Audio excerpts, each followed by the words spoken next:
Est-ce que tu as capté qu'on faisait des petites présentations un peu Détourné. détournées? Est-ce que, Greg, tu peux lancer la présentation de Jules? Il s'est un peu amusé sur celle-là, j'ai entendu l'enregistrer, c'était drôle. On a invité dans cet épisode un entrepreneur qui est aussi un créateur. Il est le cofondateur de 2 agences créatives sur les réseaux sociaux et d'un média, Le Crayon, Le Pinceau et Le Surligneur. À quand la gomme et le stylo plume finalement? Il fait des vidéos sur le média Le Crayon où il vulgarise les sujets de société controversés. Il a 2 objectifs sur Instagram et TikTok, faire réfléchir les gens en 1 minute et surtout montrer qu'il a lu au moins un livre dans chaque vidéo. Enfin, je me demande vraiment si chez Le Crayon, le critère de recrutement, ce ne serait pas les noms compliqués. Après avoir reçu Valran Moulet-Berthaud, voici Jules Splingfling. Enfin, mince, j'y arrive pas. Dis-nous, Jules, comment ça se prononce alors? Moi, j'ai Jules Springfield comme dans les Simpsons, comme ça c'est. Non, en vrai, comment ça se prononce? Stimfling. Stimfling. Ouais, à l'alsacienne, enfin à l'allemande, tu vois. C'est. Ok, c'est alsacien? Ouais. Ok, d'accord. Parce que c'est vrai que moi j'aurais dit Stimfling. Ouais, mais je trouve ch. que la susceptibilité de certaines personnes par rapport à leur nom, moi, m'agace. Tu vois, je me dis, bon, prononce mon nom comme tu veux. Je suis pas fixé là-dessus. C'est ça. T'as raison. Est-ce que tu peux peut-être présenter le moins de mots possible ce que tu fais aujourd'hui? Alors, d'une part, Le Crayon et toi de ton côté. Absolument. Donc, moi, je suis entrepreneur. C'est mon métier principal. L'entreprise qu'on a fondée avec 3 associés, dont Valran que tu as déjà reçu, c'est Le Crayon. Ouais. Cette entreprise a 3 activités. Un média qui vise à réunir la société en confrontant des personnalités issues d'horizons différents, notamment en débattant de sujets de fond, de société et de politique. Donc on est diffusé sur YouTube et 6 autres réseaux sociaux. On lance d'ailleurs le jour de cet enregistrement notre première émission sur Snapchat. Ok. Donc ça c'est le média Le Crayon qui est la face connue de ce média, enfin de cette entreprise. Et puis on a, comme ça a été dit dans l'introduction, 2 activités d'agence. Une activité où on travaille sur le personal branding d'entrepreneurs, on appelle Le Surligneur parce qu'on le met en lumière. Une activité que moi je chapeaute qui s'appelle Le Pinceau, qui est notre agence créative sur les réseaux sociaux et notamment on a vocation à faire des campagnes d'influence puisque désormais nous 4 cofondateurs du Crayon dont je fais partie sommes aussi créateurs de contenu et avons donc de ce fait noué des liens avec d'autres créateurs de contenu dans des écosystèmes TikTok, YouTube, Insta, etc. Moi, mes thématiques, ce sont des thématiques de culture et notamment de littérature classique. Donc ça sur tes réseaux à toi? Sur mes réseaux sociaux, Jules comme César, sur Instagram, TikTok et YouTube. Je vais commencer aujourd'hui sur YouTube, je fais que des shorts, mais j'ai commencé à faire des vidéos plus longues. Et je parle d'écologie aussi. Du coup, tu vas aussi avoir ta propre chaîne sur YouTube? Absolument. Ouais. Je l'ai déjà, mais uniquement avec des shorts et je vais commencer à développer des vidéos plus longues. On attend d'avoir quelqu'un qui puisse les monter parce qu'aujourd'hui, c'est pas la prio. Et voilà, ça va se faire. Ça va se faire parce que des rencontres en lien avec le média Le Crayon dans le milieu littéraire nous permettent d'avoir accès à des personnalités assez singulières et sympathiques à interviewer. Donc on va en profiter pour faire des émissions un peu plus littéraires aussi, mais sur ma chaîne. Ok, trop cool. Moi je voulais juste commencer par un petit sujet qui est ton format qui s'appelle, tu me dis si je me trompe sur le nom du format, est-ce que c'est bien Les Bases ou Vraiment? Parce que tu sais, t'avais ton titrage, c'était. J'ai eu les deux. Tu appelé Les Bases et dans le titre, tu mets vraiment point d'interrogation à chaque fois avec une thématique, qui est un format que t'as sur la chaîne Le Crayon. Ouais, absolument. T'en as fait quoi? T'en as fait combien à peu près en tout, tu sais ou pas? Une douzaine. Une douzaine. Est-ce que tu pourrais m'en citer peut-être les 3 qui ont été le plus marquants, ou pour toi, ou de manière générale, mais si t'en as 3, quels étaient les sujets de ces 3-là que t'as. Qui sont plus démarqués des autres peut-être, ou que tu as préféré faire? Alors les bases, l'idée du format, explique le format exactement en 2 mots. Merci. Les bases, c'est un format qui vise à expliquer les bases d'une notion, d'un concept de politique qui n'est pas forcément intelligible de prime abord si on n'a pas des études ou qu'on n'a pas travaillé sur ce sujet-là. Je prends un exemple qui est le sionisme, qui est le premier épisode et c'est un des épisodes marquants. C'est un terme qui est souvent mal compris. Moi, je suis remonté à l'origine de Théodore Herzl, qui en 1896 organise le premier congrès sioniste, en 1897 à Bâle, après avoir écrit l'état des Juifs en 1896. Et donc, il parle de parce qu'il y a un antisémitisme qui règne en Europe, pourquoi tu as besoin que les Juifs en Europe fassent émerger ce sujet de s'allier et d'avoir une terre à eux. Donc, bon, voilà, essayer de juste en 9 minutes.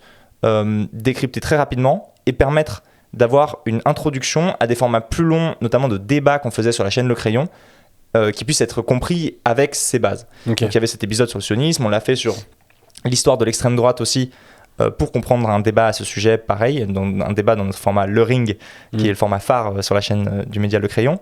C'est vraiment le format où tu remplis, par rapport à ce que tu as décrit, en tout cas en introduction sur le crayon, mais où tu remplis plus le fait de rassembler les gens avec des avis différents. Absolument. Et les faire échanger, quoi. Exactement. Donc on prend des personnalités qui sont qui ont non seulement des opinions différentes et qui viennent d'univers différents, mais parfois même qui ont des looks différents, tu vois, un gars et une fille, pour prendre ce genre du jardin Alexandre Lamy, mais qui sont différents et qui confrontent leur point de vue. Parfois ça clash, parfois pas, mais dans ce côté ring, t'as un échange de boxe qui vise à faire un peu des étincelles, mais en même temps t'as un grand respect pour ton adversaire, tu vois. La boxe, t'as beau te taper dessus comme un malade, à la fin t'as une accolade. Bon, c'est un peu cette idée. Et donc les bases, pour y revenir, l'idée c'est d'introduire, de faciliter l'accès à ces contenus un peu plus poussés et plus longs. Donc le premier sur le sionisme, parce que c'était à la base j'ai choisi ce sujet parce que c'était fixé avec le calendrier, on avait un débat sur le sujet. Celui sur l'histoire de l'extrême droite que j'ai bien aimé travailler, parce que j'ai interviewé à chaque fois des chercheurs aussi, enfin pas à chaque fois mais souvent des chercheurs sur le sujet. Et peut-être un troisième qui m'a plu, celui sur le transhumanisme. Pareil, donc un terme un peu compliqué. En fait, grosso modo, c'est la volonté le transhumanisme, c'est un mouvement qui a été initié au XXe siècle, dans les années 50, par notamment un collectif de biologistes dont fait partie Julian Huxley, qui était le frère de Aldous Huxley, l'auteur du Meilleur des mondes, donc un livre très très connu sur une dystopie. Et Julian Huxley faisait partie d'un collectif qui appelait à refonder un peu une société. Alors d'ailleurs, je suis en train de me reprendre.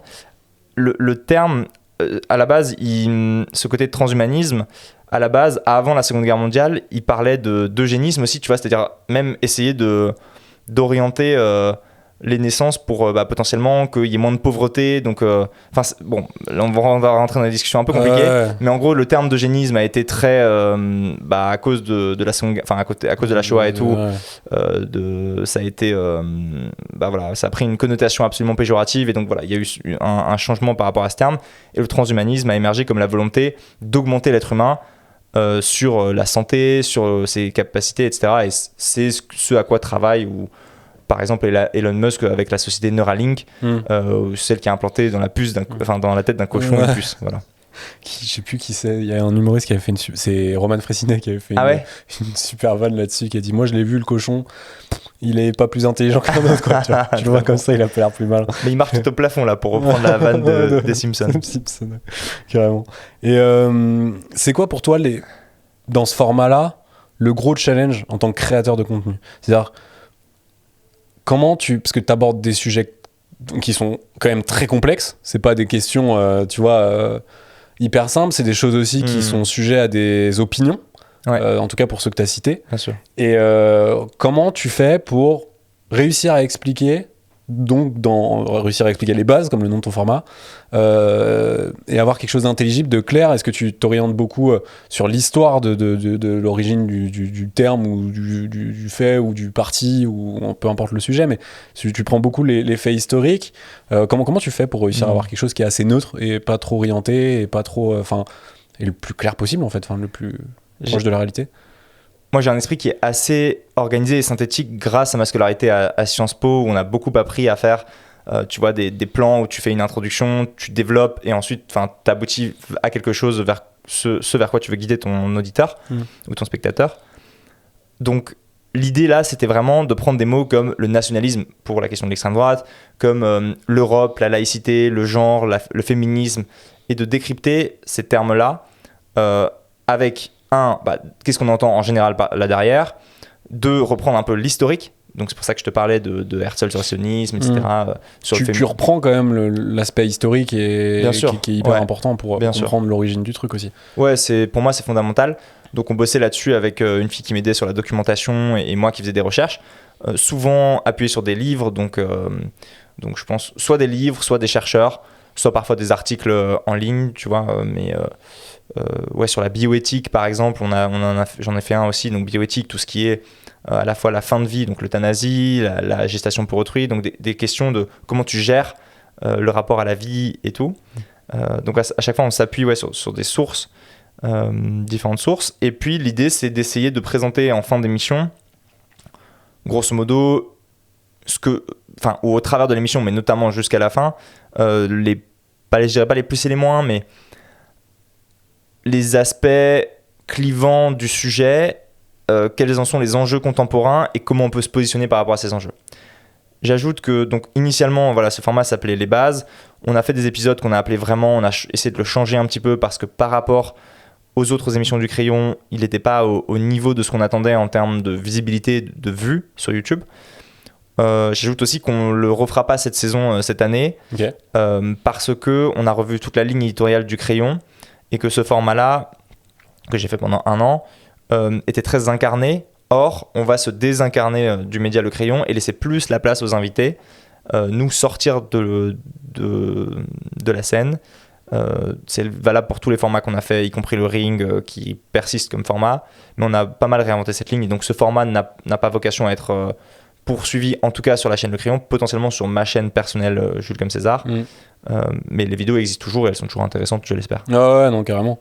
Et est-ce que toi, tu as eu des retours entre l'épisode 1 et l'épisode 10 ou 11, 12, enfin en tout cas entre le premier et le dernier, est-ce que tu as des retours que tu as eu de la part des gens directement de ta communauté, de la communauté Le Crayon en tout cas, qui sont venus te dire ah ça machin et qui t'ont fait évoluer dans le format et qui t'ont réaligné ou qui t'ont fait dire bah c'est vrai que pour un prochain sujet je ferai peut-être attention un peu plus à ça, à la tournure de mes phrases, à mes sources ou des choses comme ça. Est-ce que tu as eu des évolutions comme ça qui sont venues surtout du retour des gens? C'est pas venu progressivement entre le premier épisode et le dernier. Okay. Ça a été pas mal, peut-être en dents de scie, tu vois, plus. C'est-à-dire qu'il y a des épisodes qui plaisent, d'autres qui déplaisent. J'ai fait notamment un épisode sur le genre qui a été considéré par la communauté du Crayon comme très partial. C'est-à-dire, en gros, allant dans le sens de ce que certaines personnes appellent l'idéologie de genre, dans le sens, voilà, pas trop remettre en question les discours sur la non-binarité, etc. Alors que la communauté l'attendait plus. C'est aussi un montage malheureux qui a voulu ça, mais bon, de temps en temps, tu le sais aussi, parfois tu dois poster un truc et voilà, hop, c'est fait. Ouais, et puis en fait, même de facto, sur des sujets aussi complexes et aussi débattus et sur lesquels il y a un vrai fond d'avis personnel, bah, c'est hyper dur de faire un contenu neutre qui va pas heurter ou poser une question à quelqu'un, ou tu vois. C'est super complexe. Enfin, tu peux très rapidement aller d'un côté ou de l'autre juste par le fait de traiter le sujet, tu vois. Donc, enfin, c'est très complexe de rester, d'être perçu en tout cas comme ni trop l'un ni trop l'autre quand t'as un débat clivant sur 2 sujets, quoi. Absolument. Clairement. Donc, bravo déjà de mettre les mains là-dedans parce que c'est un vrai challenge et il faut oser, quoi. Merci. Ne serait-ce que pour ça, faut vraiment oser. Est-ce que tu aurais un conseil à donner sur quelqu'un qui veut vulgariser des sujets compliqués, des choses où tu te dis c'est vrai que si on me l'avait dit avant que je fasse l'erreur, peut-être ça m'aurait aidé, tu vois? Pour moi, le premier truc qu'on a essayé de mettre en avant, et d'ailleurs c'est Valorant et Antonin qui étaient à la baguette aussi derrière les émissions. Antonin en tant que rédacteur en chef du média, Valorant simplement parce qu'il a beaucoup consommé YouTube et donc en tant que mes associés, voilà, on est proches et on discutait de ça. Sixteen a aidé aussi un petit peu. Ils m'ont toujours ils ont toujours insisté sur la nécessité d'avoir de l'humour, de faire passer les messages de manière pas trop sérieuse, surtout quand on traite des sujets sérieux, d'où le fait d'insérer des vannes, de prendre des métaphores qui parfois sont décalées, mais voilà, intéressantes. Notamment sur la question des législatives, j'avais fait une vidéo sur est-ce que Jean-Luc Mélenchon peut devenir Premier ministre, et j'avais expliqué, j'avais pris un exemple de oui, c'est comme si tu es dans ta chambre et puis tes parents te demandent de se mettre à te demander de payer ta chambre chez eux. Bref, j'avais juste fait un parallèle, tu vois, un peu marrant qui parle à tout le monde parce que tu as besoin, quand tu vulgarises, de décaler le sujet. Tu as besoin de le contextualiser, de le mettre dans une pièce que tout le monde comprend. Ouais, c'est ça. De créer une image. Ouais. Moi, je fonctionne beaucoup comme ça, à titre perso et même un peu pro parfois, mais surtout perso, où dès que je peux, j'essaie de donner une image quand j'explique un truc, où je vois qu'en face, la personne, elle me regarde, tu sais, plisse un peu les yeux, elle est comme ça. Je sens que ça comprend pas tout, et du coup, j'essaie de donner une image pour que la personne puisse projeter et bien comprendre, tu vois. Et en vrai, moi, c'est une mécanique de langage qui marche très très bien, je trouve, pour rendre quelque chose de complexe, ou en tout cas, quand t'as quelqu'un en face de toi qui ne le comprend pas, vachement plus intelligible. Et c'est hyper efficace, enfin, clairement. Et je dirais que structurer, c'est très important aussi. Parce que à l'écrit, on a toujours la possibilité de revenir dans ce qu'on a lu auparavant.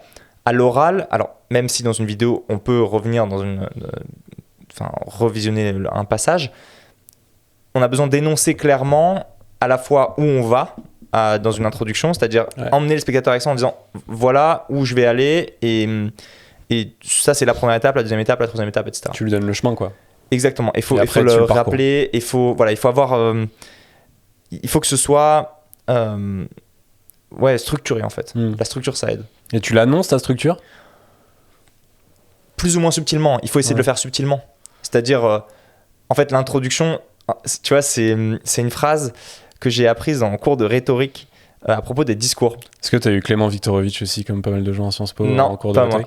Non, j'ai eu Christophe de Voogd et Delay aussi, un mec qui s'appelait Delay. Et il disait show, don't tell. Au lieu de dire quelque chose en rhétorique, de dire que tu le fais ou que tu vas le faire, tu le montres, en fait, tu le fais directement. Okay. Et de la même manière, je te dis pas, en fait, je vais t'expliquer aujourd'hui comment par A plus B, voilà ce que le féminisme est devenu aujourd'hui. Non, parce que là, du coup, tu as déjà quitté, parce que tu es en mode, j'ai la flemme. Ouais. Non, en fait, tu embarques les gens en disant, voilà la question, c'est l'accroche sur les réseaux sociaux que tu connais. Tu vois, le hook, hop, l'accroche. Et ensuite, tu le mets, ça pose telle question, et en fait, ta structure, elle est annoncée comme ça. Ouais, non, ça marche, et ça marche. Enfin, c'est une mécanique, en fait, que beaucoup, et voire presque, j'allais dire tous, mais je me dis peut-être pas tous, mais que énormément de créateurs utilisent, en fait, dans leur contenu. Et YouTube, principalement YouTube, c'est ne serait-ce que le titrage miniature d'une vidéo, pour beaucoup de contenu, c'est un hook. Et c'est un hook que tu dois réfléchir, et qui souvent et tu dois faire attention à pas non plus être menteur et déceptif, c'est-à-dire que tu peux pas faire un hook de malade où en fait il se passe pas ce que tu dis dans ton titre ou dans ta miniature, parce que sinon t'as un drop énorme et du coup au final ça pousse pas ta vidéo. Mais le titre et la miniature d'une vidéo sur YouTube, c'est un hook en fait. Mais parce que sur YouTube tu as effectivement cette démarche de cliquer en tant que spectateur sur la vidéo que tu veux voir, donc c'est un acte c'est un acte actif, j'allais dire. C'est une répétition, mais oui. Donc, c'est pas contrairement aux autres plateformes, on va y venir juste après. À aucun moment la vidéo peut se lancer toute seule, sauf si t'es dans une playlist automatique et elle s'enchaîne. Mais personnellement j'ai décoché ce truc de des vidéos qui s'enchaînent toutes seules, parce que j'aime bien regarder YouTube le soir, et quand tu t'endors devant, tu peux te réveiller à 5h du matin avec des otaries sur ton truc, alors que c'est pas ce que tu regardais, parce que l'algo il t'a emmené dans un truc farfelu. Parfois il trouve des trucs farfelus. J'ai supprimé ce truc là pour info. Mais ok, hyper intéressant.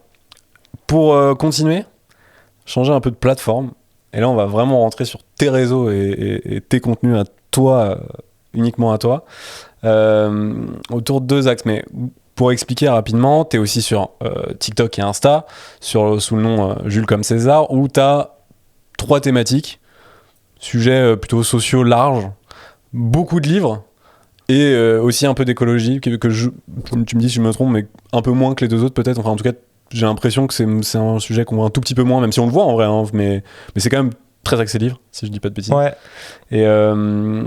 Et pour commencer, moi c'est le sujet de l'écologie. Je t'avais envoyé un message, je sais pas si tu l'avais vu, mais à un moment t'avais fait un truc, c'était il y a pas très longtemps, et j'avais trouvé ça vachement bien, parce que je vais te faire mon constat et ce que j'en pense, et pourquoi je trouve que ton contenu, notamment autour de l'écologie, à titre personnel, il me parle beaucoup.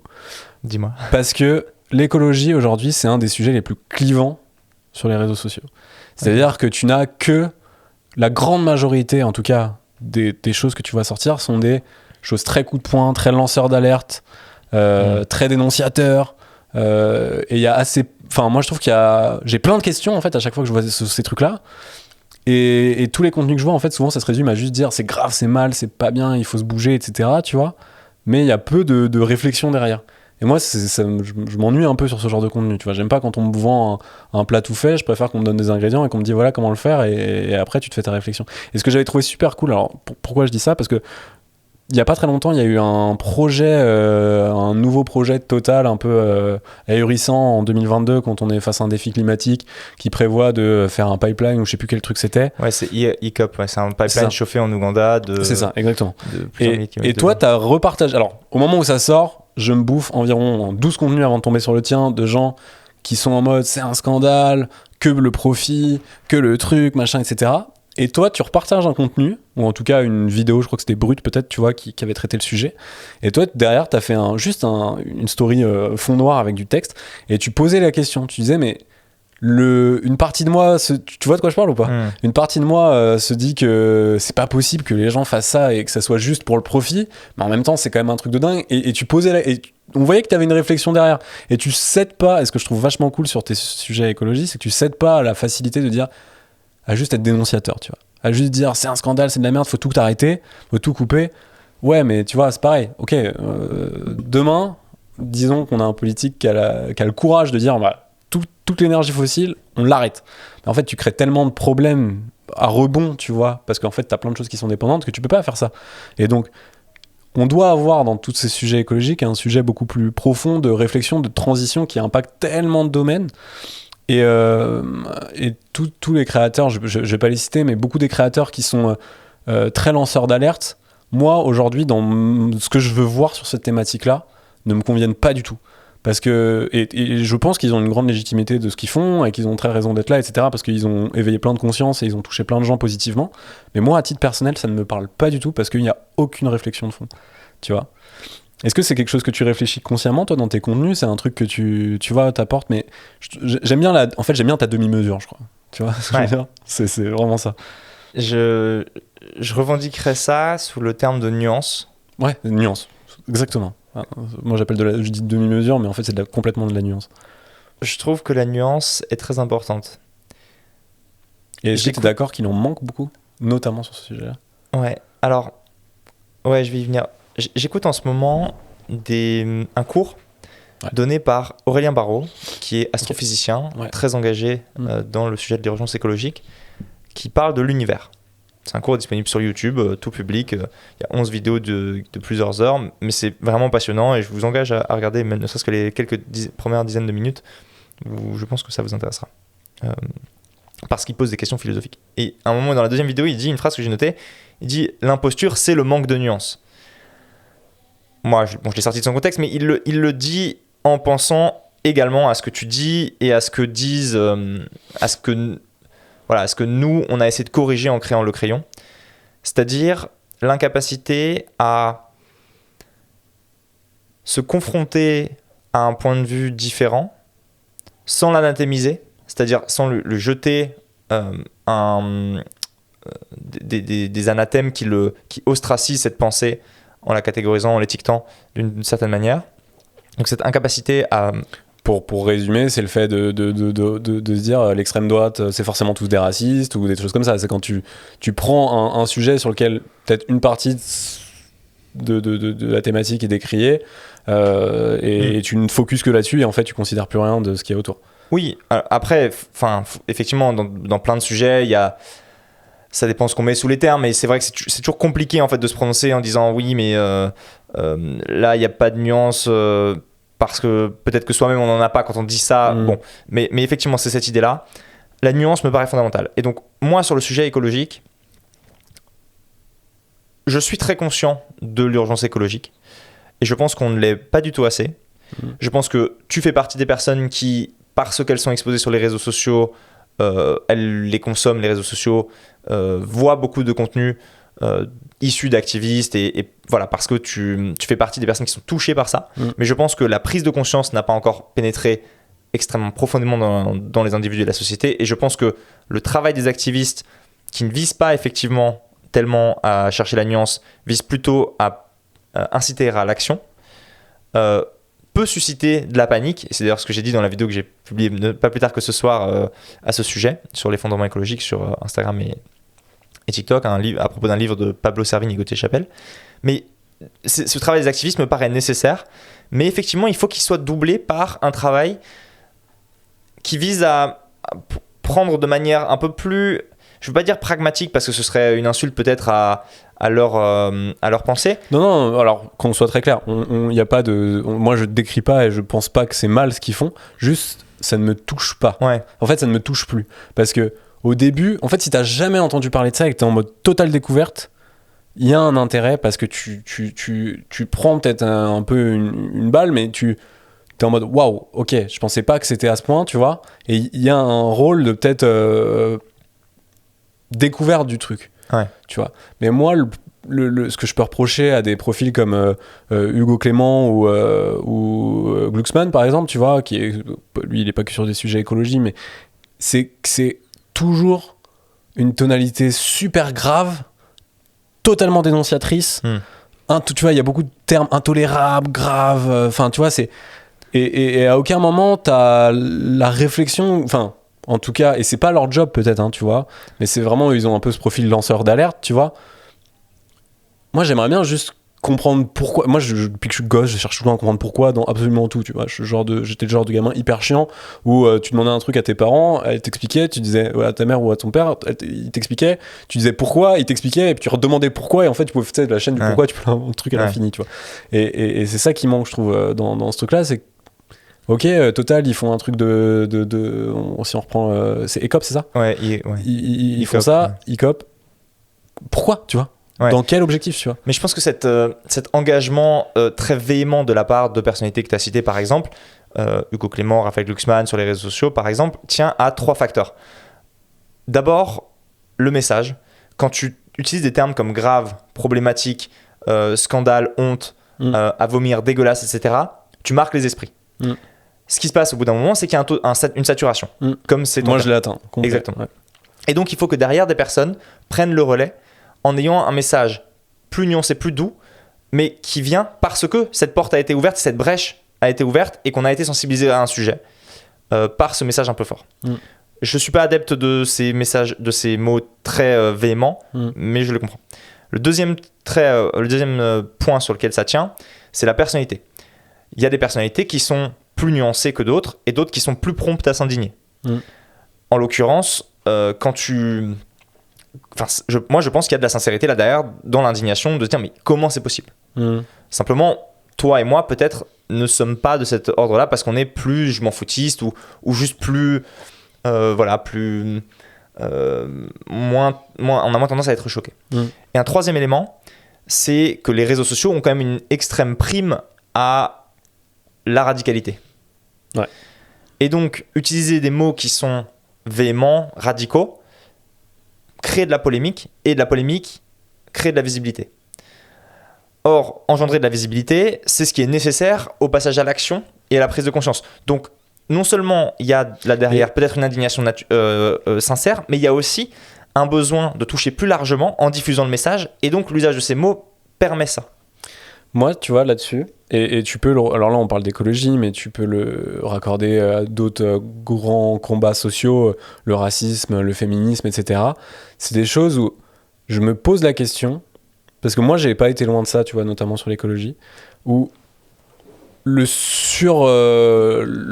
surdosage de ces messages-là, etc., à un moment, moi, ça va je suis pas passé loin du ok, maintenant je m'en bats les couilles parce que j'en peux plus de voir ces trucs-là, tu vois, genre en mode gros rideau, et je me voile la face et je m'en fous parce qu'en fait, c'est insupportable de juste avoir ces messages-là, et je préfère maintenant écouter des profils qui sont beaucoup plus dans l'explication, dans l'échange, dans la compréhension, dans l'analyse, sans forcément faire d'état des lieux gravissime ou dire il faut faire ça demain sinon on va tous crever, tu vois, parce que ça me laisse la porte à ma réflexion, à ma créativité, à mon... Tu vois, et à comment je veux interpréter le truc. On me vend pas un livre écrit, on me donne les outils pour l'écrire et la connaissance pour le faire. Tu vois ce que je veux dire ? C'est ça que je trouve vachement intéressant. Et donc, ma question, c'est est-ce que tu penses pas que dans l'usage peut-être un peu trop véhément, justement, de termes trop forts dans ces combats sociaux, on va pas générer aussi des gens qui sont, en fait, ultra contre, tu vois ? Si.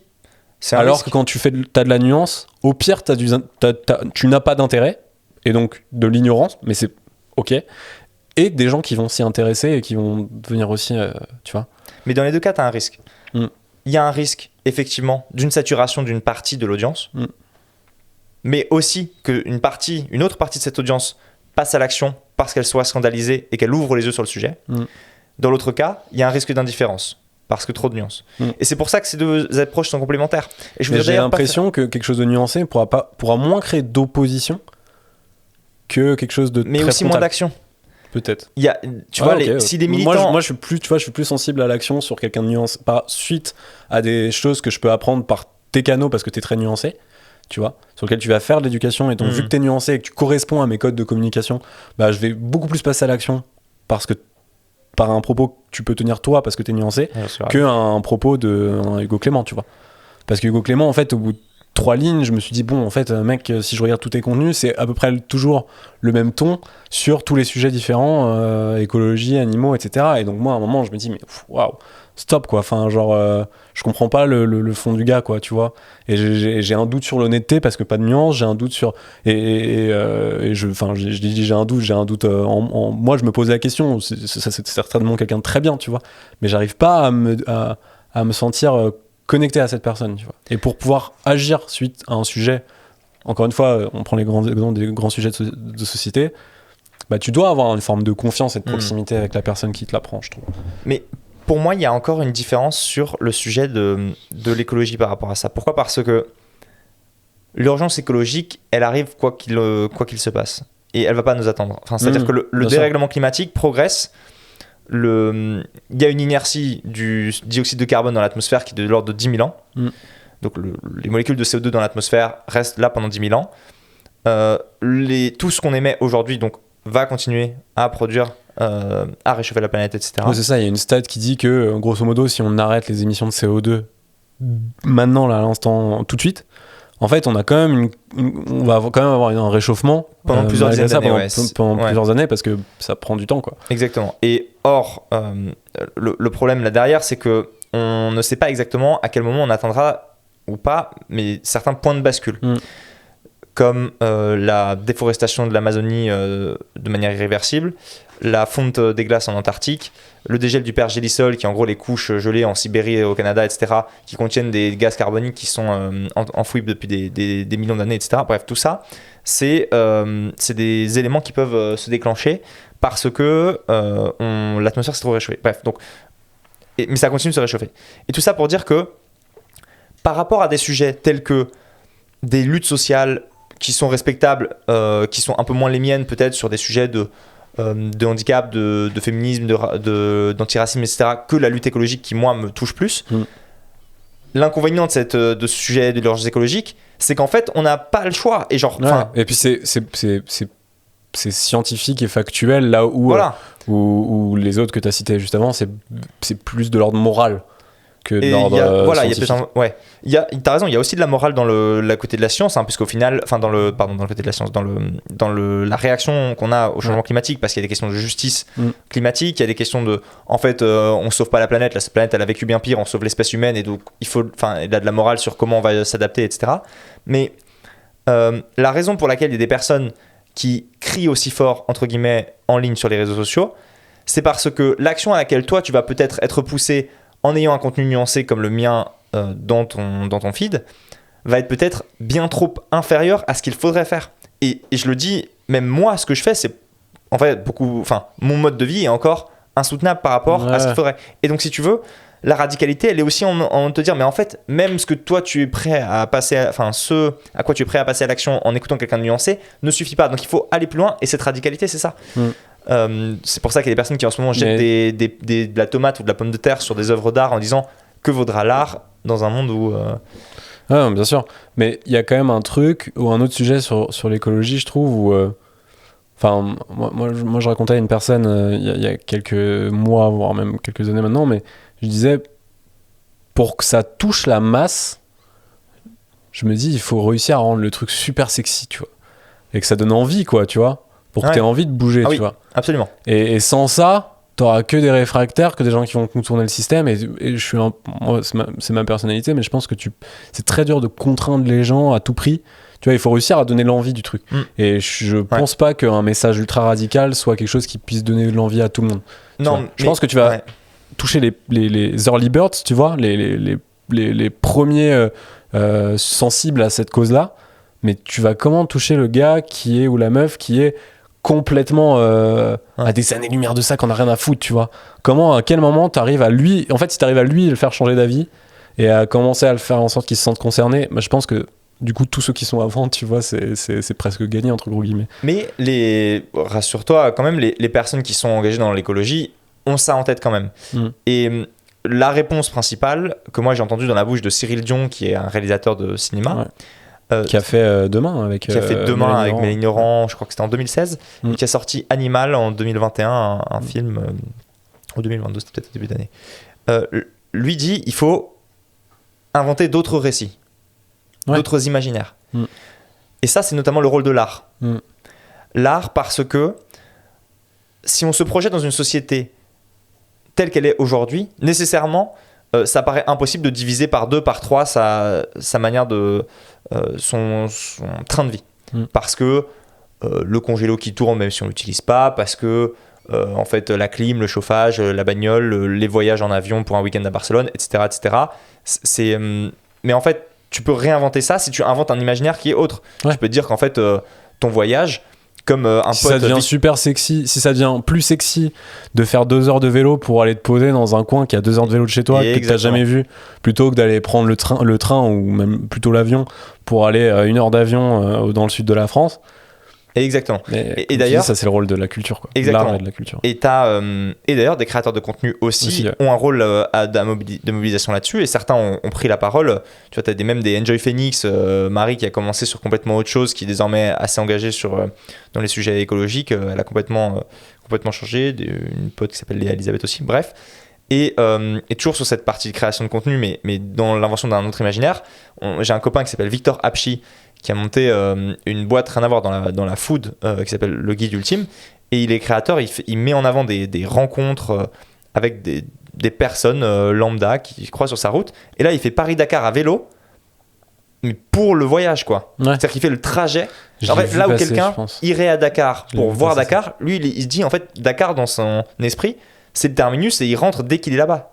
Tu vois, et son voyage, il le fait en mi-train, non, vélo. Juste vélo. Ouais, mais il a pris le ferry du sud de la France au Maroc. Ouais. Mais vélo. Alors, du sud de la France, du sud du Portugal au Maroc. Non, sud de la France, il a pris. Il a fait un peu plus long, ouais. Je pensais qu'il avait traversé le Portugal. Ok. Non, mais j'ai vu passer, je pense sur LinkedIn peut-être, où j'ai vu quelque chose passer. Ouais, et Insta TikTok, il a pas mal de succès avec ça quand même. Je l'ai vu passer, ouais. Et donc voilà, ce côté réinventer des imaginaires. Camille Etienne qui prend beaucoup la parole de manière véhémente et activiste. Camille Etienne fait partie de ces gens que j'ai du mal à écouter maintenant parce que je ne suis plus touché par ces messages coup de poing, tu vois. C'est plus ce que je cherche à écouter. Mais elle a fait aussi des vidéos un peu plus artistiques, par exemple sur Avant l'orage, une vidéo qui a été diffusée sur YouTube qui tu vois, avec un discours plus mélodramatique. Alors peut-être ça touche pas non plus, mais faut combiner, faut allier les... Après, je pense qu'il y a des questions de sensibilité, etc. aussi, tu vois.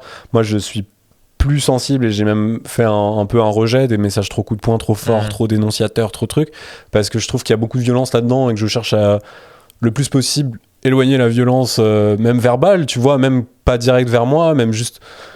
tu vois, je suis plus à la recherche de douceur, de calme, de réflexion, de positivisme et de choses qui donnent envie plus que de choses qui je trouve qu'on est un peu bombardé de manière générale sur les réseaux de négativité et de choses qui peuvent vite te faire une crise de nerfs en te disant mais putain, absolument, on va s'en sortir comment, tu vois. Et donc je suis beaucoup plus à la recherche de choses qui engendrent du positivisme sans tomber dans le truc du mais non mais il y a pas de souci, t'inquiète, etc., parce que c'est souvent ce qu'on reproche à ce genre de contenus qui sont pas assez radicaux, tu vois. Mais en même temps, bah moi j'ai les contenus radicaux, je les masque, quoi, tu vois. Je suis dans un truc où maintenant je les vire, je ne veux plus les avoir. Mais c'est dur parce que tu vois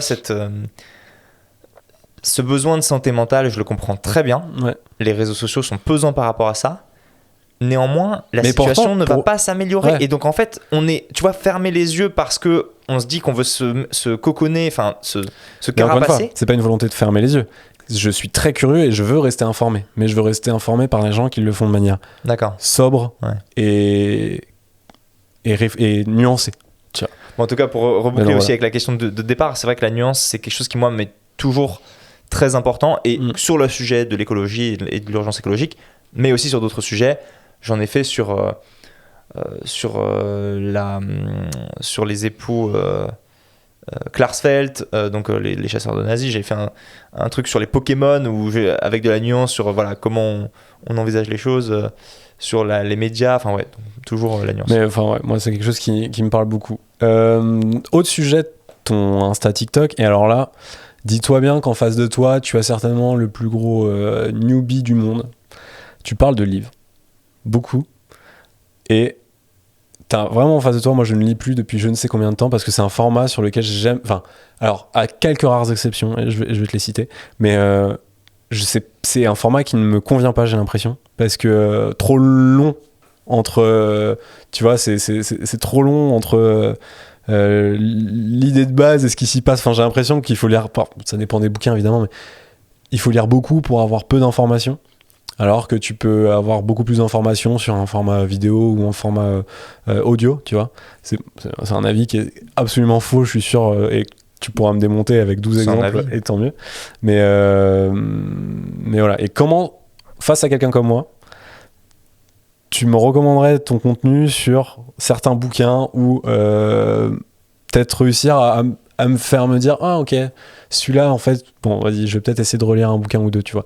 Parce que je sais que à titre perso, donc je lis pas, je lis peu, mais en fait quand je parle de lire, je parle de lire un livre, tu vois, parce que je lis énormément de choses sur internet, je lis énormément de choses sur des formats digitaux, mais je ne lis pas de livre, c'est-à-dire que je me pose jamais avec un bouquin, tu vois. Et à part quand les rares fois où j'ai lu un livre, c'est parce que j'avais vu un auteur en plateau télé raconter quelque chose et je me suis dit, et j'avais eu 20 minutes d'interview et en fait son livre c'est je sais pas 15-20 heures de lecture autour du même sujet, et donc j'étais trop curieux, je l'ai acheté, je l'ai lu, tu vois.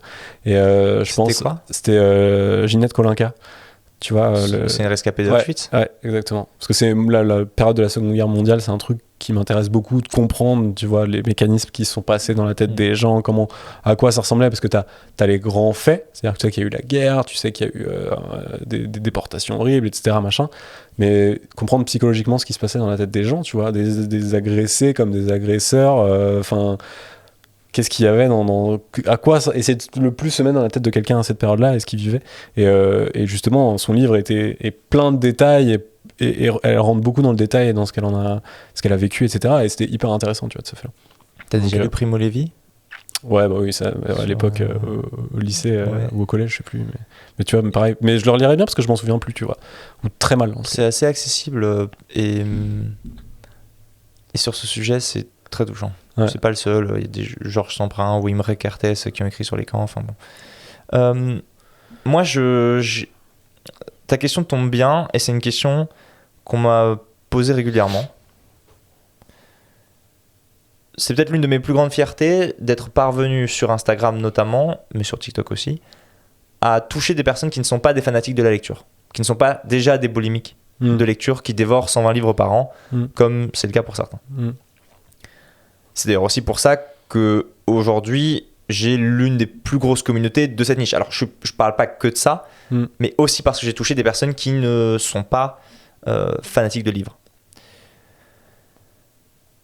J'ai fait un TEDx à ce sujet récemment, comment les livres nous aident à mieux vivre, et la conclusion, je vais te la redonner, parce que ça répond à ta question, selon moi. Ouais, c'est ça. Donne-moi envie de lire.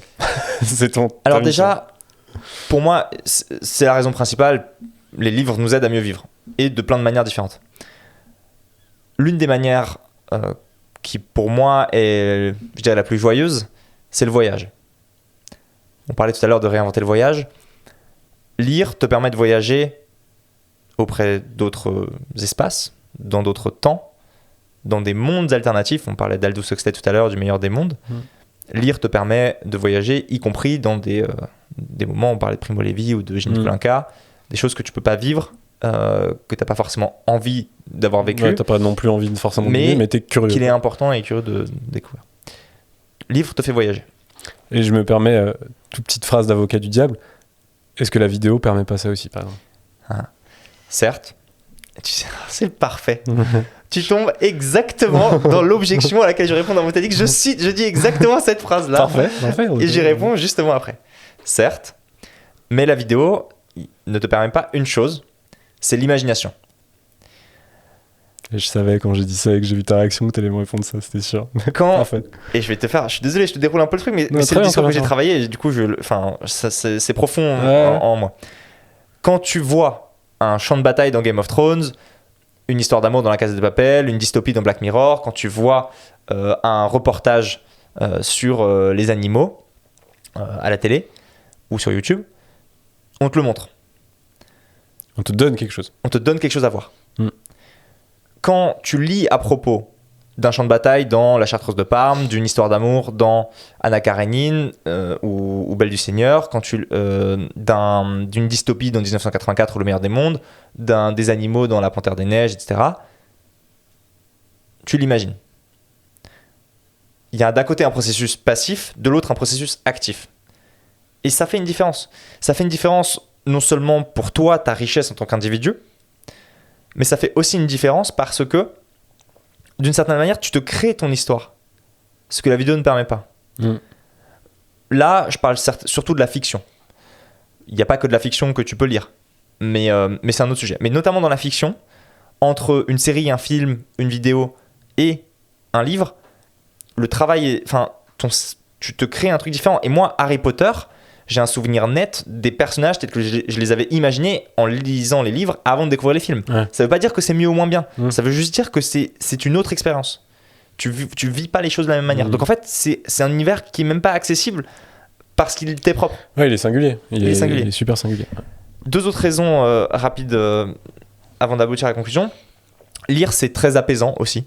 Ouais. Et toi qui cherchais la douceur. Ça, c'est vrai. Ça, c'est vrai. Et c'est un truc, tu vois, qu'on m'a déjà souligné. Je suis un peu chez le médecin avec toi là, mais qu'on m'a déjà souligné, c'est vrai qu'en fait, quand tu regardes une vidéo, et moi j'ai ce problème-là, tu vois, à titre personnel, c'est que je suis assez mal à l'aise avec le silence.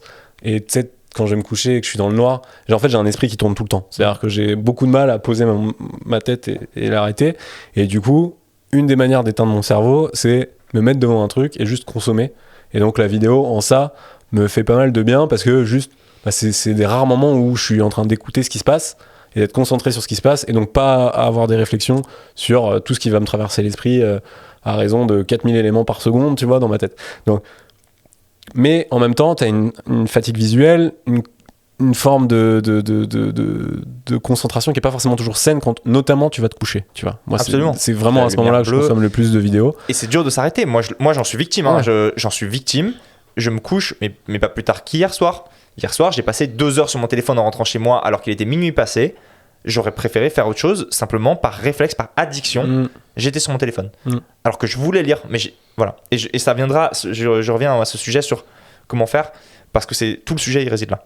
Et c'est vrai que, juste pour finir ce que je disais, un livre, j'en lis plus, mais j'en ai quand même déjà lu dans ma vie. Je suis pas non plus, j'ai pas jamais ouvert un livre de ma vie, mais clairement, t'as un effet, et notamment le soir, d'apaisement. C'est dingue. Où par contre, le problème, c'est que ton livre, tu mets 6 ans à le lire parce que tu veux lire 2 pages en te couchant. Ah non, mais c'est un somnifère, c'est incroyable comme somnifère. Pour les gens personnes qui ont des difficultés à s'endormir, c'est très fort. Ouais. Mais donc après, tu peux le lire aussi le matin, le week-end, selon dans les transports, voilà, selon ce qui te. Tu réenchantes aussi un petit peu d'autres moments plutôt que de scroller sur un téléphone dans les transports ou aux toilettes, typiquement. Bon. Donc ce côté apaisant. Ah si, juste un dernier point, pardon. Ouais, et comme ça tu pourras me répondre aussi à ça par la suite. Je trouve que le livre, c'est le truc le plus dur à promouvoir. Et c'est là où ton contenu il est intéressant aussi. C'est que un film, t'as un extrait, tu vois. Et en plus, on va te mettre un trailer, on va te mettre les meilleurs moments, les trucs qui donnent trop envie de savoir, tu vois. Donc, tu vois, genre, t'as une envie d'aller le voir beaucoup plus forte, je trouve. Enfin, moi, j'ai l'impression que sur les contenus vidéo ou les contenus audio, parce que j'écoute quand même quelques podcasts aussi, t'as un format où tu peux très vite savoir si ça te plaît ou pas. Le livre, c'est très long. Enfin, tu vois, ça peut être très long. C'est-à-dire que t'as ta 4e de couverture quand même, un résumé qui te donne une idée, tu vois. Mais globalement, et je pense que c'est aussi une question d'entourage, c'est-à-dire que dans mon entourage, j'ai pas forcément des grands lecteurs non plus, tu vois. Et j'ai jamais personne qui m'a dit genre, enfin jamais personne, si j'ai déjà eu des gens, mais c'est rare, tu vois. Des gens qui me disent, j'ai lu ce livre, il parle de ça, machin, etc. Un peu comme quand on te fait une reco pour une série Netflix, tu vois, un pote qui a vu une série qui te dit, putain, j'ai vu ça, c'est un truc de ouf et tout, machin, et ça donne envie de la regarder, tu vois. Et ben, j'ai pas ça sur les livres, tu vois. Donc en ça, ton contenu est intéressant sur ce point de vue-là aussi, tu vois. Je comprends très bien ta remarque.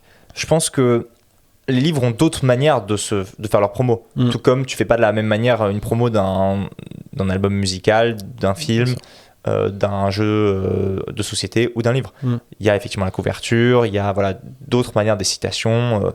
Moi, je parle des thèmes du livre parce que effectivement, on n'a pas d'extrait à montrer, mais c'est aussi beau de ne pas avoir d'extrait à montrer puisqu'on reboucle avec ce que je disais, c'est-à-dire que tu te fais ta propre image du livre. Mais surtout, la manière principale qui fait qu'aujourd'hui, moi, et je pense que c'est pareil pour toi, regarde une série, un film ou une vidéo YouTube, c'est le bouche à oreille. Ouais. C'est qu'en fait, quelqu'un te le recommande ou te dit « Ah, j'ai envie d'aller voir ça » ou te l'envoie. Ou de l'algo. Alors l'algo, sur les réseaux sociaux, il y a ça. Mais c'est une forme... Alors, mais pas que sur les réseaux sociaux. Hein. Netflix a un des algos les plus puissants. T'as raison. Parce que Netflix, je sais pas si tu es au courant de ça, mais Netflix, par exemple, peut te recommander une série avec une miniature différente parce que tu vois, dans la série, tu vas avoir 10 acteurs et il sait que tu as regardé une autre série et que tu l'as regardé jusqu'au bout dans lequel il y avait un des acteurs en commun, ils ont plusieurs miniatures et en fonction et de manière hyper dynamique, ils vont te le pousser.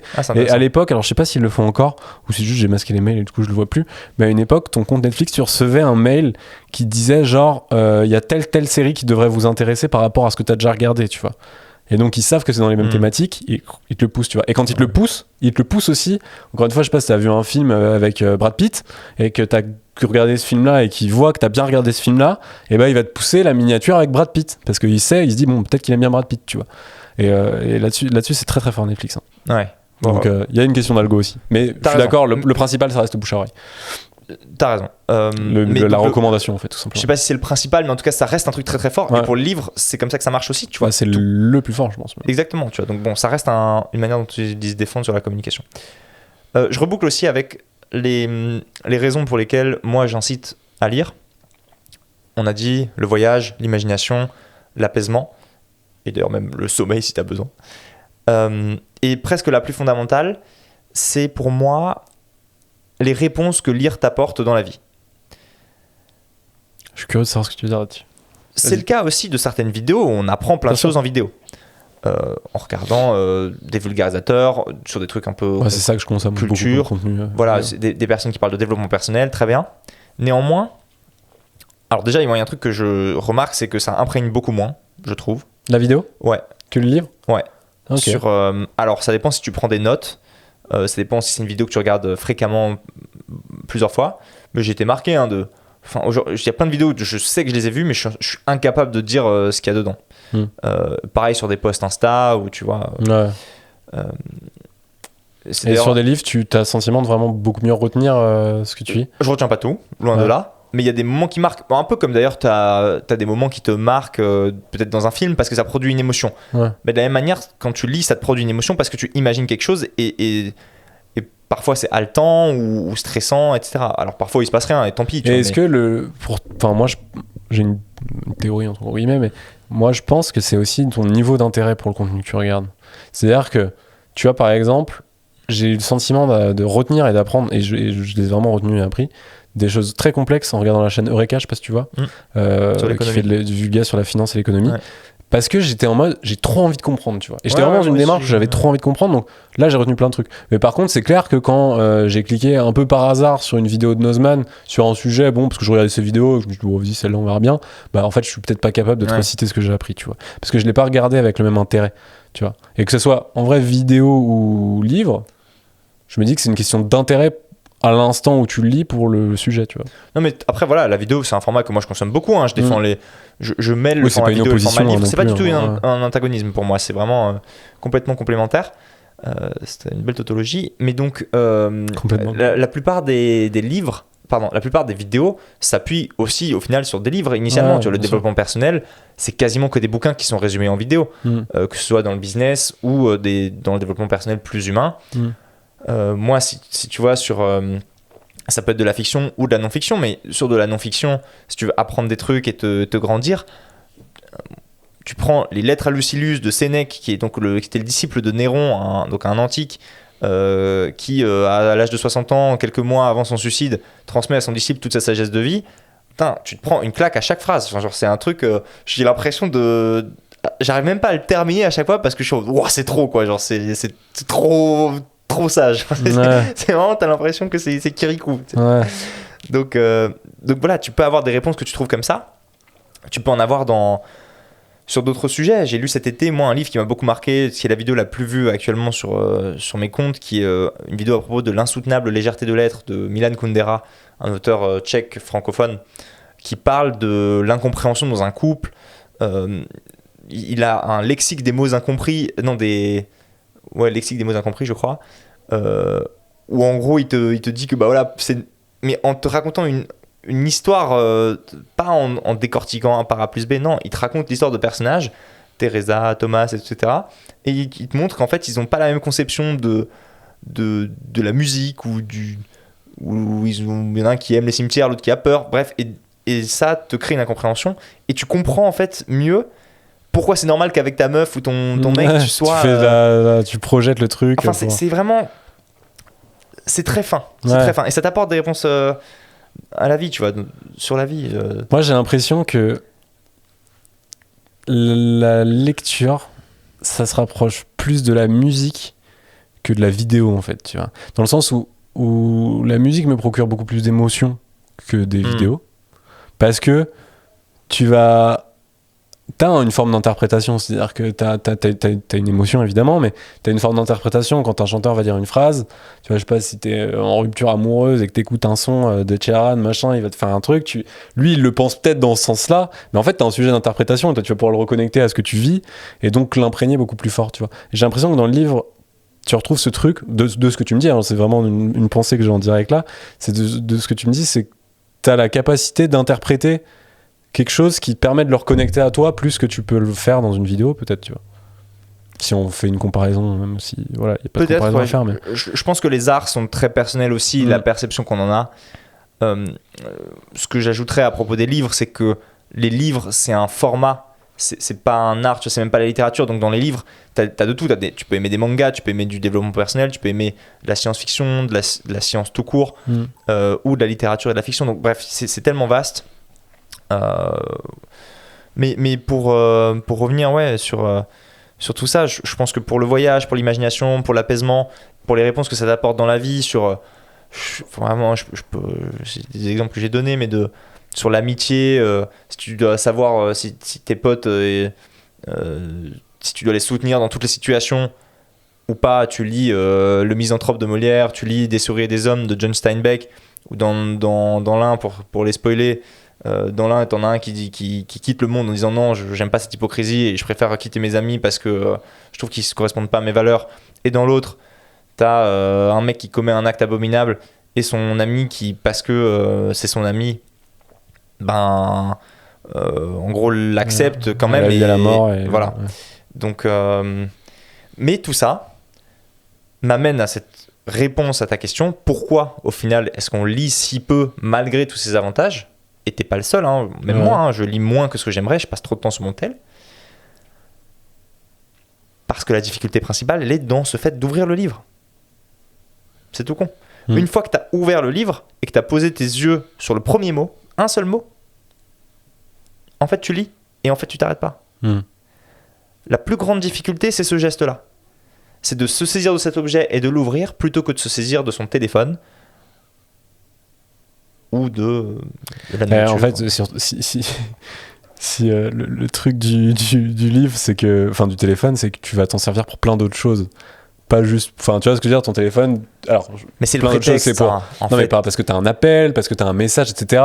Tu vas pas, mais pas à 23h et en fait tu te retrouves bien effectivement bien sûr. Et en théorie oui, parce que tu peux dire mais du coup t'as cette habitude, tu vois, t'as l'habitude, c'est ok, machin, et donc après tu te dis, comme beaucoup de gens, tu lances ton téléphone parce qu'on t'a envoyé un message et après t'es dessus et tu reviens sur ton écran d'accueil puis t'as le petit logo TikTok, tu vas regarder.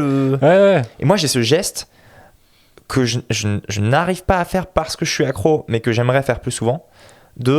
Quand tu tournes ton téléphone vers l'écran pour que l'écran ne soit plus visible de tes yeux et que tu regardes le dos du téléphone, mais tout de suite tu te rends compte qu'il y a une pièce autour et que tu es en mode mais pourquoi je suis encore sur le téléphone, j'en avais pas besoin. Mais c'est vraiment, ça se joue à est-ce que tu vois l'écran ou pas. Non, c'est ouf.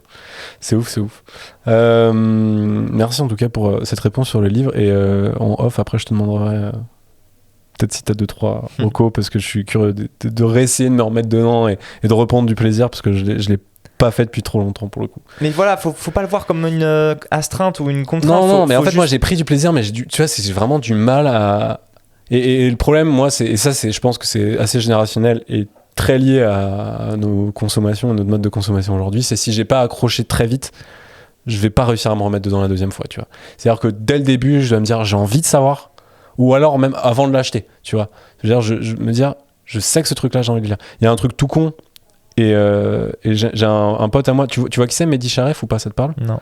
Mehdi Charef, c'est un réalisateur qui s'avère être le père d'un de mes meilleurs potes, et qui est un réalisateur qui a fait le Théorème d'Archimède, je sais pas si tu connais, c'est un film, et qui a aussi écrit des bouquins sur son histoire, qui est une histoire folle, qui en fait, lui, il est immigré algérien, et il arrive dans les années 60 en France, et il est arrivé son début de sa vie, c'est les bidonvilles de Nanterre, et aujourd'hui, enfin, il a eu à chaque fois je confonds, pas un Oscar, un César en français, pour ses films, tu vois. Donc il a vraiment fait une ascension sociale complètement lunaire, et il est écrivain, scénariste, réalisateur. Et c'est les livres du père de mon pote, et je le connais trop bien, et je le connais depuis que je suis né, enfin, tu vois, genre. Et depuis toujours, je me dis, il faut que je le lise, et j'ai jamais pris la peine de le faire, tu vois.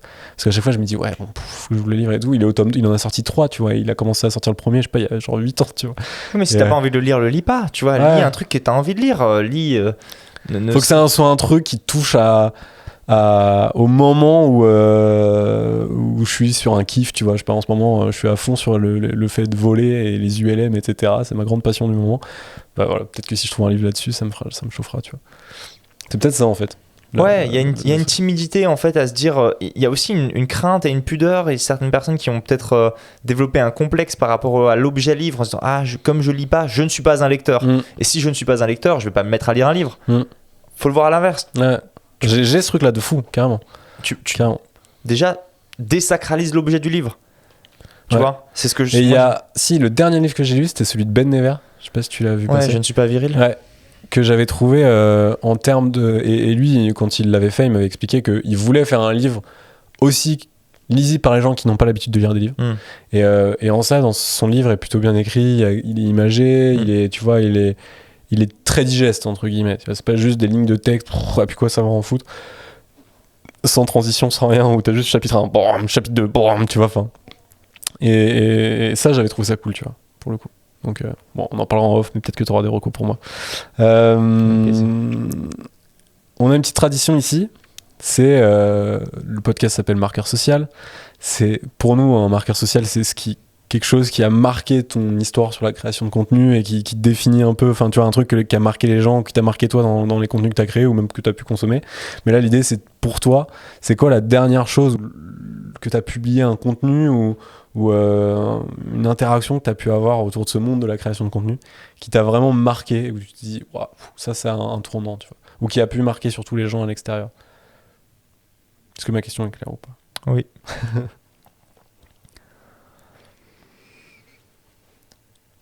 J'ai cité tout à l'heure la vidéo qui a été le plus vue sur mes comptes, qui a été publiée en août, à propos d'un livre de Milan Kundera, qui je pense a bien montré le travail que je faisais et qui a quand même touché 2 millions de personnes, plus de 2,5 millions de personnes sur un truc qui n'est pas du divertissement et qui fait 1 minute 30. Il y a ça.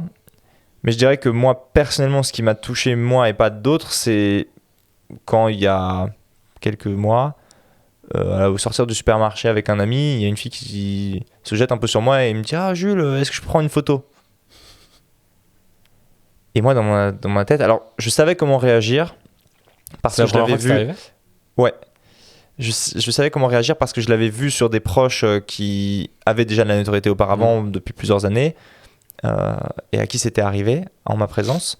Mais là, ça m'arrivait à moi. Mais c'est toi qui prenais la photo à ce moment-là. Voilà. Et là, tu as le syndrome de l'imposteur. Tu te dis, mais je suis pas George Clooney, moi. Enfin, pourquoi tu prends une photo et voilà, ça, c'est vrai que c'est un peu perturbant, quoi. Ce côté. Ok. Noto une notoriété qui d'un coup te saute au visage, quoi. Parce que c'est plus des chiffres sur les réseaux, mais c'est vraiment quelqu'un qui tu sais pas qui c'est qui t'aborde, quoi. Ouais.